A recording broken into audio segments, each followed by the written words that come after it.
Hello, everybody. My name is Dr. Nirmal Raut, and I am from Bhaktivedanta Hospital. And I'm going to present two abstracts. The first abstract is clinical utility of genomic profiling of patients with metastatic breast cancer. Results of a randomized trial. This was presented by Fabrice Andre at San Antonio Breast Cancer Symposium last year. So this was a study design. Patients with metastatic HER2 non-expressing breast cancer and who were resistant to endocrine therapy, previously treated with maximum of one line of chemotherapy. This was the patient pool. This was randomized. So this patients received chemotherapy for 6 to 8 cycles. And after that, they underwent frozen section or FFPE on fresh biopsy or biopsy less than 12 months or else ctDNA. And they also underwent BRCA1 and 2 testing. Then they were found to be eligible for molecular on NGS. They were found to be having targetable molecular alteration. If the targetable molecular alteration was PIK3CA, then the patients were randomized to SAPPHIRE PIK3 arm, and this was into alpelisib and fulvestrant as compared to maintenance in 2:1 ratio. And then if the targetable molecular alteration was anything other than PIK3CA, then these patients were randomized to the respective genomic therapies, and they were also randomized to maintenance chemotherapy in 2:1 arm. So in this arm, it was 9 therapies matched to genomics in 2:1 arm to maintenance chemotherapy. And if they did not have any targetable molecular alteration, then they were randomized to SAPPHIRE 02. That is, they were randomized into 2:1 fashion to durvalumab, 10 milligrams per kilogram every 15 days, or to maintenance chemotherapy. So the molecular alteration, based on that, they were classified on tier 1 and tier 2. These were the mutations which were taken for the patients who were taken in the molecular alteration arms. The tier 1 was alteration drug. The tier 1 is the alteration which is drug match is associated with improved outcome in clinical trials. Tier 2 is where the gene alteration and drug match is associated with anti-tumor activity, but the magnitude of benefit is not known. So these two, tier 1 and tier 2, as per the SCAD classification, these were taken into the molecular therapy arm. So what were the questions that were looked into? Has genomic profiling clinical utility in patients with metastatic breast cancer, and how to interpret it? What is the genomic landscape of metastatic breast cancers? And third question was, can we identify new genomic markers of drug sensitivity? So this was the study flow chart. There were 1,462 patients included, out of which 1,222 were successfully profiled. NGS or comprehensive genomic hybridization was done. And in 66 patients, there was profiling failure, in which NGS or CGH was done. There was a presence of a targetable alteration 646, and in the ones where there was profiling failure, 6 patients were with known germline BRCA mutation. So these 646 were then subjected to molecular tumor board, and based on that, they were randomized to SAPPHIRE PIK3 arm, that is alpelisib plus fulvestrant, or SAPPHIRE 02, that is the molecular therapy arm. So these patients were pooled. So these patients were analyzed based on whether they were having SCAT 1 or 2. They were 115 patients, and total pooled analyzed population was 238 patients. So let's see what they showed. So SCAT 1 and 2 population, 115 patients. The median progression survival, there was a statistically significant benefit of hazard ratio of 0.41. 90% confidence interval was 0.27 to 0.61, p-value was highly significant, and the median PFS was increased from 2.8 months to 9.1 months. And coming to the forest plot, as you can see, in all the arms, the forest plot was statistically significant. The ASCAT population. In the overall population, which consists of n is equal to 238, there was also a statistically significant benefit. The hazard ratio adjusted for stratification factor was 0.77. The 95% confidence interval was 0.56. But the p-value was not significant. The median PFS was increased from 2.9 months to 5.5 months. In the subgroup analysis, whether it was non-ASCAT 1 or 2 or ASCAT 1 or 2, it made a big difference.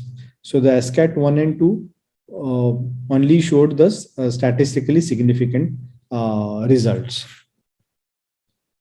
So what was the genomic landscape of these mutations of these patients? The patients who were present, who were pre-treated with CDK4/6 inhibitors, they showed 13 genes altered more frequently in patients who were pre-treated with CDK4/6 inhibitors, and these were the genes ZNMI, Z1, FOX, M1, AGR2, TACC1, CDK4.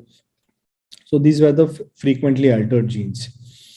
And can we identify new genomic markers of drug sensitivity based on this?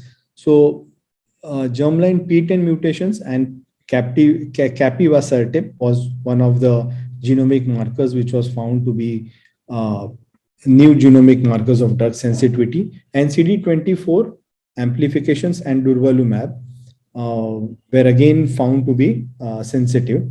And loss of heterozygoticity or homologous recombination deficiency was matched to olaparib.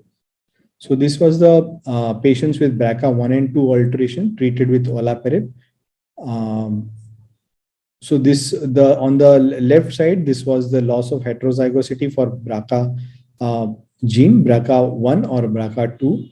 As you can see, the median PFS is increased from 5.5 months to 11.7 months. And on the right side, you can see the homologous recombination deficiency, whether the HRD score was less than 42 or more than 42.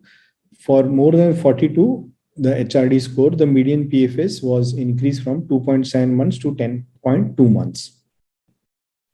So the conclusions of these study was genomic reports must rank the genomic alterations according to the validated framework of actionability. And oncology should not administer targeted therapy beyond ASCAT2, and patients should be offered genomic testing to detect ASCAT1 and 2. And what were the limitations of the study? The study did not assess the technology to perform the genomic profile, and the study did not directly assess the impact of genomics in overall populations. The second article is this: aligning tumor mutational burden quantification across diagnostic platforms, Friends 2 of the Friends of Cancer Research TMB harmonization project. Now, TMB consists of a numerator and a denominator, which is set by this number of somatic mutations divided by megabase of the interrogated sequence. Since the Keynote 158 study, which led to tumor agnostic approval of TMB more than 10, which was based on Foundation 1 CDX, and they had taken the cutoff of 10 mutations per megabase. So there are various factors which impact the variation, which include sample input, the tumor content, the panel size, the gene content, quality control, NGS platforms, and the bioinformatics panel. So the Friends of Cancer Research TMB harmonization, they came together with the aim to facilitate harmonization and alignment across tissue TMB assays. They were formed by several diagnostic partners, academics, pharmaceutical companies, National Cancer Institute, Frederick National Lab, and FDA. So what they did was 29 tumor samples they took and 10 human-derived cell lines. and they send it to 16 labs. Each use their own bioinformatics to calculate TMB and compare with whole exome sequencing.